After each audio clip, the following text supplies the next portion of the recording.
അതിക്രമങ്ങളാലും പാപങ്ങളാലും മരിച്ചവരായിരുന്ന നിങ്ങളെയും അവൻ ഉയർപ്പിച്ചു.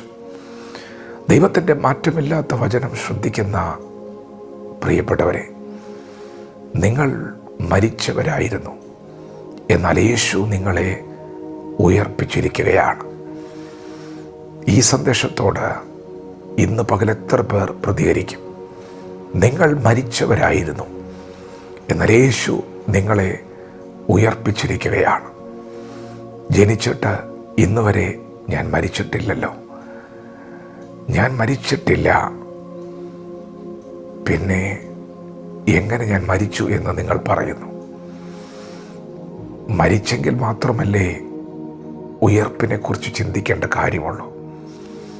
എൻ്റെ മരണവും നടന്നിട്ടില്ല, ഉയർപ്പ് നടന്നിട്ടില്ല എന്നൊരു പക്ഷേ നിങ്ങൾക്ക് തോന്നുന്നുണ്ടാകാം. ഇവിടെ ദൈവം നമ്മോട് സംസാരിക്കുന്നത് നമ്മുടെ ശരീരത്തിൻ്റെ മരണത്തെക്കുറിച്ചോ ശരീരത്തിൻ്റെ ഉയർപ്പിനെക്കുറിച്ചിട്ടോ അല്ല. പ്രിയപ്പെട്ടവരെ, അതിക്രമങ്ങളാലും പാപങ്ങളാലും മരിച്ചവരായിരുന്ന നിങ്ങളെയും അവൻ ഉയർപ്പിച്ചു. നമ്മളെല്ലാവരും ആത്മാവിൽ മരിച്ചവരായിരുന്നു. ആദ്യ മനുഷ്യനായ ആദം ദൈവത്തോട് പാപം ചെയ്ത നിമിത്തം ആദമിൽ സകല മനുഷ്യരും മരിച്ചു.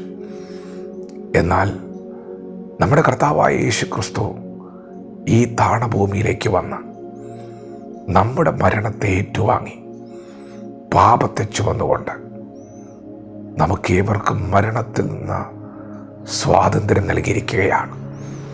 യേശു കർത്താവ് ക്രൂശിൽ തകർക്കപ്പെട്ടതിലൂടെ നമുക്ക് മരണത്തിൽ നിന്ന് ദൈവം വിടുതൽ നൽകിയിരിക്കുകയാണ്. യേശു ക്രിസ്തു ക്രൂശിൽ മരിച്ചപ്പോൾ നമ്മുടെ പഴയ മനുഷ്യനും മരിച്ചു. യേശു അടക്കപ്പെട്ടപ്പോൾ നമ്മുടെ പഴയ മനുഷ്യനും അടക്കപ്പെട്ടു. യേശു ഉയർത്തെഴുന്നേറ്റപ്പോൾ നാമും അവനോടുകൂടെ ഉയർത്തെഴുന്നേറ്റിരിക്കുകയാണ്. പ്രിയപ്പെട്ടവരെ, ഇത് നിങ്ങൾ വിശ്വസിക്കുന്നുവോ? അങ്ങനെയെങ്കിൽ ഇന്ന് പകൽ ഈ വചനത്തിൽ ശക്തി നിങ്ങളുടെ മേൽ വ്യാപരിക്കുകയാണ്. അത് യേശു ക്രിസ്തു മരിച്ചത് നമുക്ക് വേണ്ടിയാണ്. നാം മരിക്കേണ്ടതിന് പകരമാണ് യേശു മരിച്ചത്. നമ്മുടെ പാപമാണ് യേശുവിൻ്റെ മേൽ ചുമത്തപ്പെട്ടത്. നമ്മുടെ പാപത്തിൻ്റെ ശമ്പളമാണ് യേശു ഏറ്റുവാങ്ങിയത്. ഇന്ന് പകൽ നിങ്ങളത് വിശ്വസിക്കുന്നുവോ? അങ്ങനെയെങ്കിൽ നിങ്ങളുടെ മരണം മാറുകയാണ്. ഇന്ന് പകൽ ദൈവം സംസാരിക്കുന്ന നിങ്ങളുടെ ശരീരത്തെക്കുറിച്ചല്ല, നിങ്ങളുടെ ആത്മാവിലെ ശൂന്യതയെക്കുറിച്ചാണ് ദൈവം പറയുന്നത്. പ്രിയപ്പെട്ടവരെ, യേശു കർത്താവ് ഉയർത്തെഴുന്നേറ്റപ്പോൾ മരിച്ചവരുടെ ഇടയിൽ നിന്ന് യേശുവിനെ ഉയർപ്പിച്ചത് പുനരുത്ഥാനത്തിൻ്റെ ശക്തിയാണ്, പരിശുദ്ധാത്മാവിൻ്റെ ശക്തിയാണ്. യേശു ഉയർത്തെഴുന്നേറ്റപ്പോൾ ദൈവം നിങ്ങളെയും യേശുവിനോട് കൂടെ ഉയർപ്പിച്ചു. അതെ, ഇന്ന് പകൽ ദൈവവചന സത്യങ്ങളെ ദൈവം നമുക്ക് വെളിപ്പെടുത്തുകയാണ്. നിങ്ങൾ മരിച്ചവരായിരുന്നു.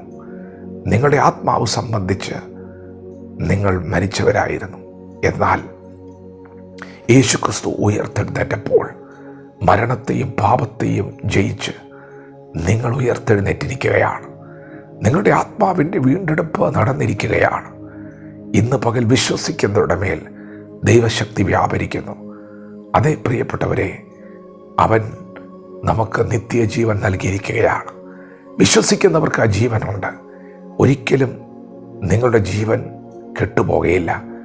നിങ്ങളുടെ ആത്മാവിന് ദൈവം പുതുജീവൻ നൽകുകയാണ്. വിശ്വസിക്കുന്നവർക്ക് ദൈവം നൽകുകയാണ്. അതേ, അതിക്രമങ്ങളാലും പാപങ്ങളാലും മരിച്ചവരായിരുന്ന നമ്മെ അവൻ ഉയർപ്പിച്ചു. നിങ്ങളുടെ ശരീരം ബലഹീനമായിരിക്കാം.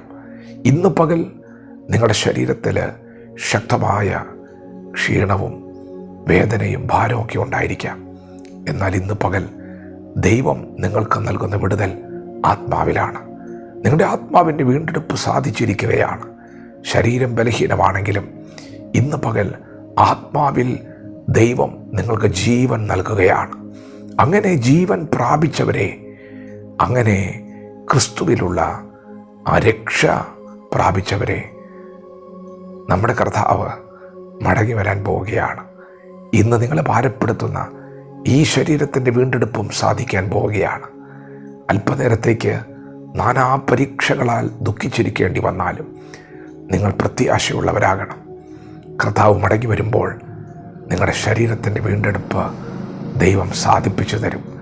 ഈ വേദനകളെല്ലാം നിങ്ങൾ മറക്കും. അവൻ നിങ്ങളുടെ കണ്ണിൽ നിന്ന് കണ്ണുനീർ തുടച്ചു മാറ്റും. ദൈവം നിങ്ങളുടെ സ്ഥിതികൾക്ക് മാറ്റം വരുത്താൻ പോവുക. എന്നാൽ ഇന്ന് പകൽ ശരീരം ബലഹീനമായിരിക്കുമ്പോഴും നിങ്ങളുടെ സാഹചര്യങ്ങൾ പ്രതികൂലമായിരിക്കുമ്പോഴും ആത്മാവിലുള്ള ആ വീണ്ടെടുപ്പിനെ നിങ്ങൾ സ്വീകരിക്കുക.